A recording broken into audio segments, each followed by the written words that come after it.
I'm 80 years old, and I've learned that the hardest truth in life isn't complicated. It's simple, so simple that I spent 60 years missing it completely. The truth is this: you don't lose people all at once, you lose them slowly, in 1,000 tiny moments you don't even notice until they're gone. I'm sitting here in my living room right now, and it's quiet, too quiet.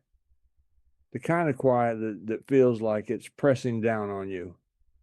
My wife died 3 years ago. My best friend died last winter. My brother 5 years before that. Most days now, I sit here and I think about all the moments I didn't pay attention to, all the times I was there, but I wasn't really there. And I wonder how different things would be if I'd understood this truth earlier, that you can lose someone while they're still alive. I met my wife, Dorothy, when I was 24. She was 22. We got married a year later in 1970. Everyone said we were rushing, but we knew. At least I thought we knew. Looking back, I think we were just young and in love and assumed love was enough. It was enough for a while.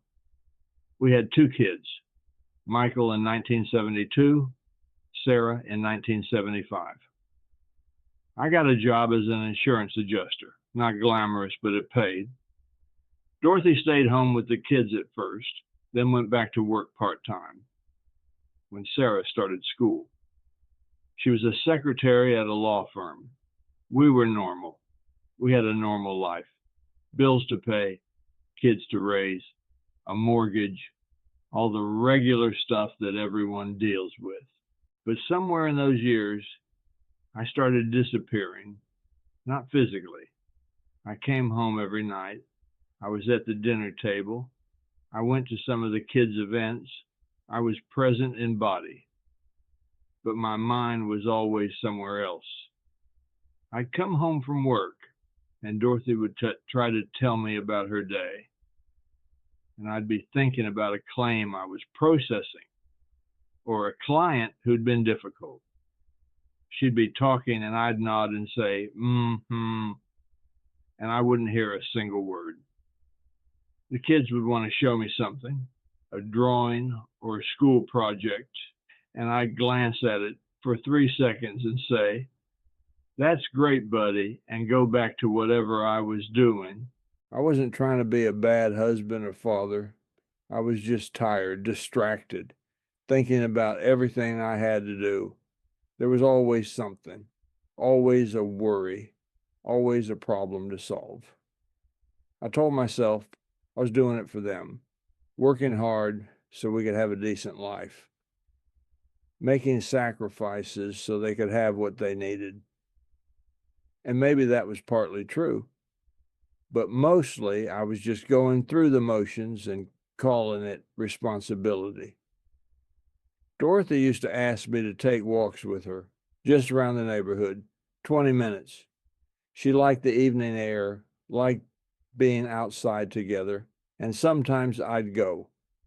But usually I'd say I was too tired, or I had things to do, or I'd go tomorrow. Tomorrow came and went thousands of times. Michael played Little League when he was 8, 9, 10. I made it to maybe a third of his games. I always meant to go to more, but work would run late or I'd have something else come up. Dorothy took him to all of them. She was always there. He stopped asking me to come around age 11, just stopped mentioning the games. I noticed, I think, but I didn't do anything about it. I told myself he was getting older, becoming more independent, that it was normal. But what was really happening was that he was learning I wouldn't show up.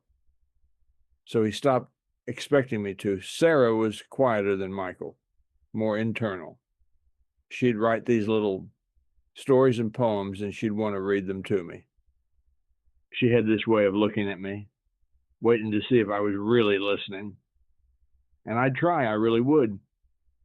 but my mind would wander, and she'd see it. Kids always see it. By the time she was 13, she stopped sharing her writing with me. She'd show Dorothy, but not me, and I didn't push. I figured she was at that age where kids don't want to share everything with their parents anymore. But that wasn't it. She just knew I wasn't really listening. The years passed like that. The kids grew up. Michael went to college, then got a job in another state. Sarah went to college too, closer to home, then moved away after graduation. We'd talk on the phone.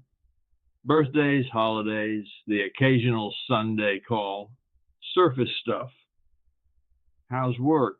How's the weather? Everyone's fine. Talk soon. I kept thinking we'd get closer later. When they settled down, when I retired, when things were less busy. Dorothy retired before I did.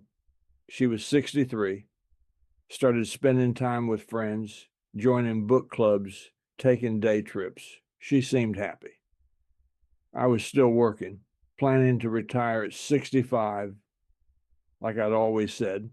She asked me to retire with her, take some time while we were still healthy enough to enjoy it, travel a little, visit the kids more often, just be together. I said soon, just a couple more years.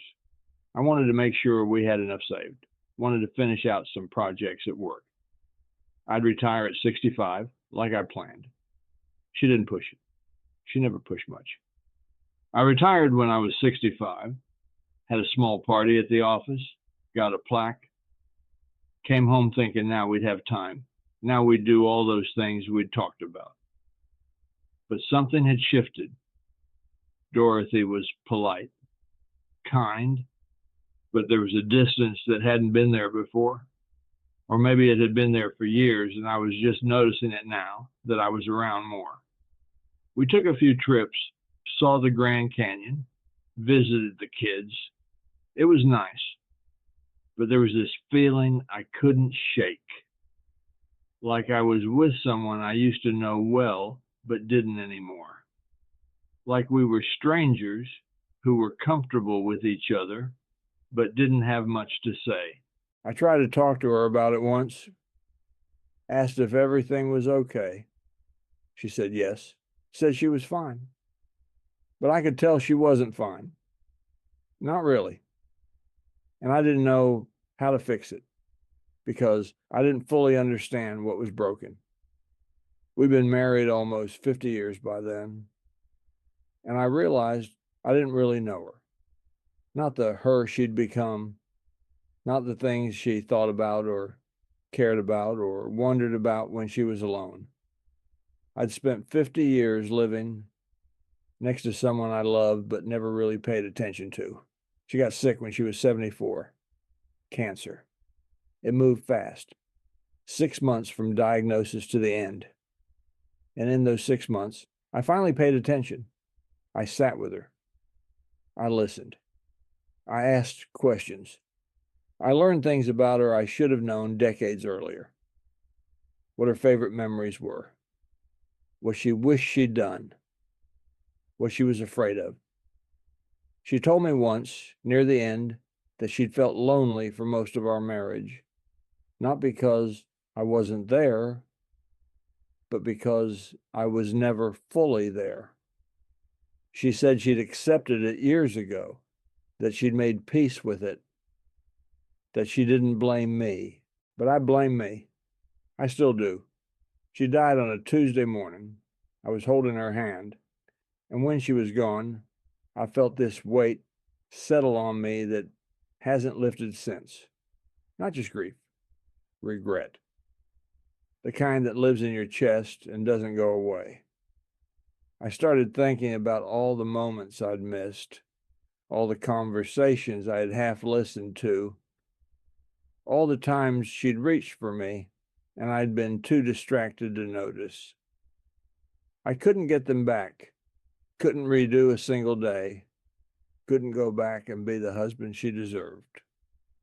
Michael came to the funeral, Sarah too. They stayed for a few days after, helped me sort through things. We talked more in those few days than we had in years. Real conversations, honest ones. And I realized I didn't really know my kids either, not as adults. I knew them as children, vaguely.